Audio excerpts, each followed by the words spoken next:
Yeah, it sounds like it's working. Okay, cool. Hopefully I don't have the same problems that John had before with this mic.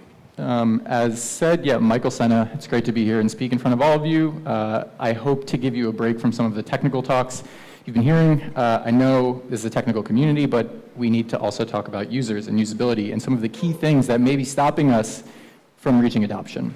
And so here, I'm just going to talk about the architecture of a modern dApp. We spend most of my time talking to developers, helping them think through identity challenges, user data challenges related to their app, and I'm here to share some lessons. Are we there yet? So I'm only here for 10 minutes, so I'll make it quick, but what got me interested in Ethereum at first was the promise of uniting my identity in one place, taking it from app to app, experiencing a seamless, frictionless web where I'm in control. Are we there yet? Where are we? It seems like all of the dApps are pretty technical. We're focused a lot on decentralized exchanges and some of the core deep protocol stuff, but are we forgetting about users? It feels like the sort of underlying unspoken word of all these dApps are like, how many people are actually using them on a daily basis? CryptoKitties maybe has some users, but I think if you actually look at their user charts, they're falling off. So where are they? And what's stopping us from achieving this level of interoperability between dApps that we were all promised? I think the focus lies in that we're designing for key pairs and not people. We're designing for decentralization and sort of users logging in with a MetaMask or sort of importing and downloading private key files, sort of storing data in, or not even managing user data at all. We haven't gotten beyond the transaction signing interface. And so as we start to move forward, we have to consider this proposition that we've been designing for decentralization, we haven't been designing for usability or privacy.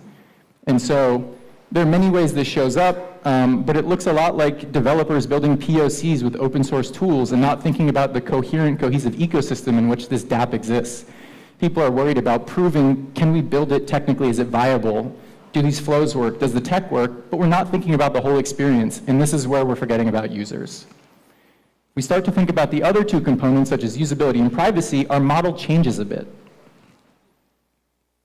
We actually have to consider a lot of things. It's not like we can just cobble together some components and be like, okay, now we have a coherent user platform.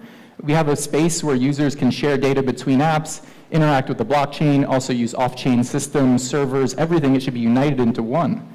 And when you think about these types of systems, you realize that the complexity mounts. Not only before, when you were just thinking about decentralization, it's like, okay, well, we can deal with fragmentation, we can suffer in the user experience sense, but hey, it's decentralized and people want that. We can build it and it's decentralized, so why wouldn't people want to use it? But I think once you start to consider actual people in the real world, you have to think about like lifecycle management of user IDs. You need to think about usability, security, smart defaults, and helping protect users from themselves, because at the end of the day, our people and the people that we hope to reach with Ethereum aren't going to need to know about data standards and where I should store my data on-chain or off-chain. It should just work. We need better user management systems, and this is sort of the crux of what we've been working towards at Uport, but sort of me personally, trying to think about how can we make this experience better. And it looks a lot like, with 2 years of research into this, we're sort of starting to get to some very concrete features, like what does this actually look like? And I think what we've discovered is there's a marrying of off-chain and on-chain functionality that's required to deliver both privacy and usability that will help us scale. And so for on-chain features, I'll just go through them pretty quickly. Some of the things we're building is we need lightweight user IDs, and these are standards, and you're seeing some emerge already. I know that Fabian put together 725. Uport has released 2, ERC 780 and ERC 1056. 1056 like yesterday or 2 days ago, so I encourage you to go check it out. We need standard authentication protocols. So you hear Alex Vendesan talking about universal logins, similar concept, but this doesn't just exist in the domain of Ethereum. This exists in the domain of web tech.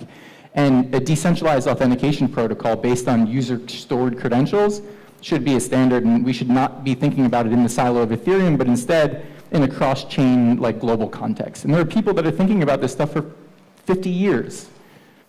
Async or synchronous wallet communication. So with Web Connect or Wallet Connect with Richard, And with Uport, we have our selective disclosure request. This is the ability for dApps to communicate with users and transport these Ethereum transactions and other types of data to a user's client. That's either a web interface, that's either a QR code or a push notification to a user's mobile, but we need a way of sharing this data.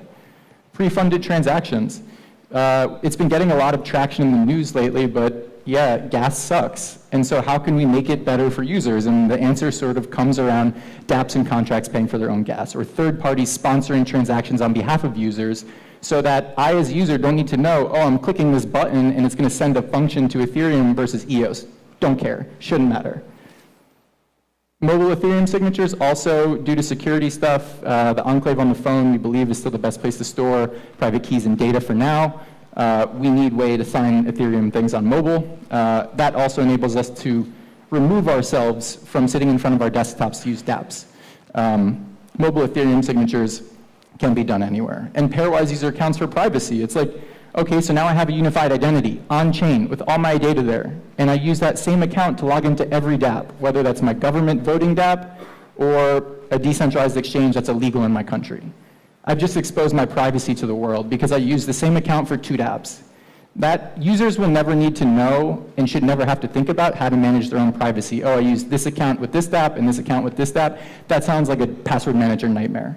So like these things should all be handled behind the scenes, and this all only has to deal with on-chain features. This is just Ethereum. Oh, and there's off-chain stuff too. And this is sort of what differentiates Uport from some of the only Ethereum-only on-chain competitors. And here we've spent a bunch of time thinking about standard user data formats. So what does an attestation look like? What does a credential look like? How does it show up for health and how does it show up for social? What are those standards? Those don't exist within Ethereum. Those are web standards. Private data storage. How are we going to handle off-chain data for users? Where is it stored? Locally on the device, backed up, symmetrically encrypted to a self-sovereign hosted data agent? Private data backup. If it's stored locally on the device, how does it get backed up? Where is it stored? This whole off-chain storage and management system. Additionally, with the management of this off-chain data, you need interfaces to enable the consent and sharing and disclosure of that data to counterparties, whether they're your friends, your apps, your school, or government. We need a way for users to be able to know what's going on, but not overwhelm them with so much information that they have decision paralysis and choose to opt out. Lastly, key management. This isn't a surprise to anyone. Key management is one of the fundamental things that can solve a bunch of our problems, and yes, seeds are not enough. And so when you bring all of these features together, you end up with a privacy-preserving user management system that works for Ethereum dApps, works for traditional web apps, can work across blockchains as long as they all follow the same standards. And so if we can do this, we can unite a user across dApps. We build a shared user infrastructure that every single dApp can plug into, and that users are truly in control. Right now, we're decentralized, but we're fragmented. That's the problem. And so we need to think about usability and privacy, not just decentralization. And Uport is the standard for this user privacy today. A couple housekeeping announcements. Yeah, please support ERC 780 and 1056. 780 is a public registry where you can store all on-chain user data about any contract address or identity. Anyone can use it. There's one deployed on every major Ethereum network. You can also deploy your own. Secondly, ERC 1056 is a lightweight identity proposal. You basically can store identity attributes in the event logs of contracts. It's super cheap and more scalable. Plugs in nicely with ERC 780 to build the foundation for your system. We're hiring senior roles, 4 key ones: product designer, platform engineer, product manager, marketing manager. You can email us at jobs. And oh yeah, we're live on mainnet with Augur and some other dApps. You can come see us if you want to test it. Thank you.